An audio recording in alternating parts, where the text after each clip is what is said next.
When we found out we were pregnant, we were quite excited because it was going to be the first grandkid on either side of the family. So we had a special lunch and called both of our parents to our house, and we actually gave them each a sippy cup so that they could come to their own conclusions about what the lunch was about. We did want to have our children here on the mission field because one of the big advantages is that they get dual citizenship, which makes it wonderful for when they become missionaries. They can go wherever they need to go, and it makes it much easier.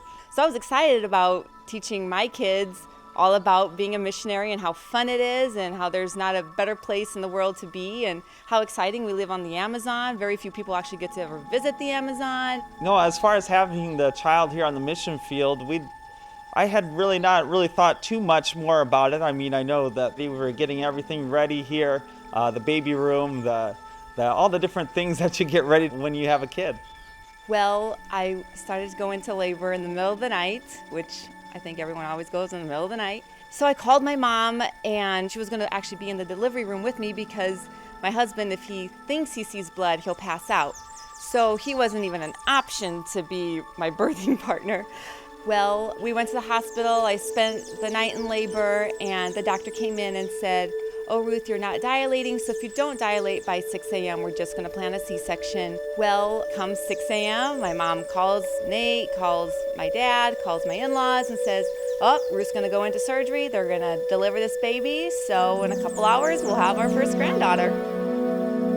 Right before I went into surgery, we heard the heartbeat of the baby. They just wanted to check and make sure everything was fine, and everything was fine. Her heart rate was normal. So they wheeled me in. My mom was like, "Oh, okay, they're cutting the last layer. Here comes the baby." And when the baby finally came out, we just didn't hear her cry. And I knew that there was something wrong.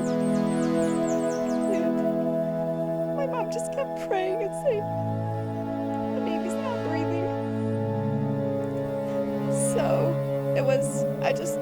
I wanted to die at that moment because it was something I'd waited for so long. I remember I was sitting out in the waiting room with my mother, and a nurse came out, and she was crying. She's like, "You really have to pray because the baby's not breathing." And it just kind of, I didn't even know what to think. It was just kind of like a daze, that whole thing. And to find out that actually she never did breathe. All my dreams at that moment were just shattered because, I gave my life to Jesus. I was working, I was serving God, and it just didn't make sense. It didn't make any sense. That whole thing, that whole time was just kind of a whirlwind because something that comes out of left field, everything was fine. We just still don't know why she never breathed, but we had a funeral that very day because that's the way they do it in Brazil, and we had named her Anna Rebecca after our mothers. It was just a day that was supposed to be your biggest day of joy was really the hardest day that you've ever experienced. And it was very, very tough. And then I was so sick. I mean, I almost died in the hospital. I was in the hospital for 9 days, and it was just, every night I cried myself to sleep. I just could not understand why that would happen. When came time for our cell group, which we have, I had already lined it up for one of my disciples to take over the cell group. And God spoke with me, "Go to the cell group, share your story." So I had lost the baby on Thursday, so Saturday he came to the cell group and he just shared his heart. I remember talking about the love of the Father, which the love of the Father says live. And there was visitors there that night. And through our pain, really, God used it to win them for the Lord. And really, some of the first people we won for the Lord in Brazil was right after we lost our daughter. During the next couple months, and it was very, very tough. Every time I saw a baby, it just made me cry. I didn't want to hold babies. I didn't want to look at babies. But I just, had to cling to God and just know that He was my strength and He was going to get me through each day. And, I had to rejoice in the Lord always. The sense we really had is that we were walking through a pretty place, but nothing spectacular. And we came to the edge of a really big desert. And it was a desert we had to cross. And it was like we knew there was this beautiful mountain range, this beautiful place on the other side. but we could not see it. It was all we could see and feel was that heat of the desert, that dry time, that hard time. Obviously, I wasn't going to find strength in myself because I just had no more strength left.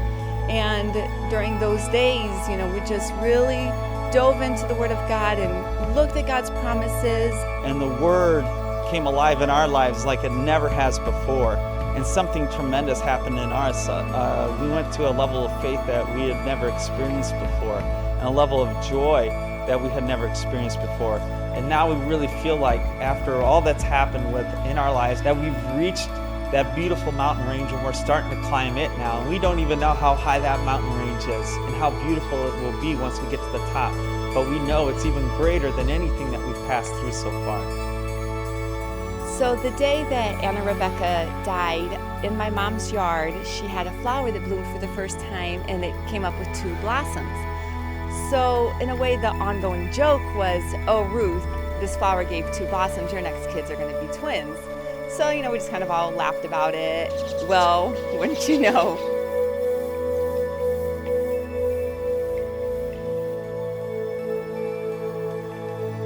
what we passed through has really strengthened us for the work that God has called us to, and He has created in us a heart that is so sensitive to people who are suffering.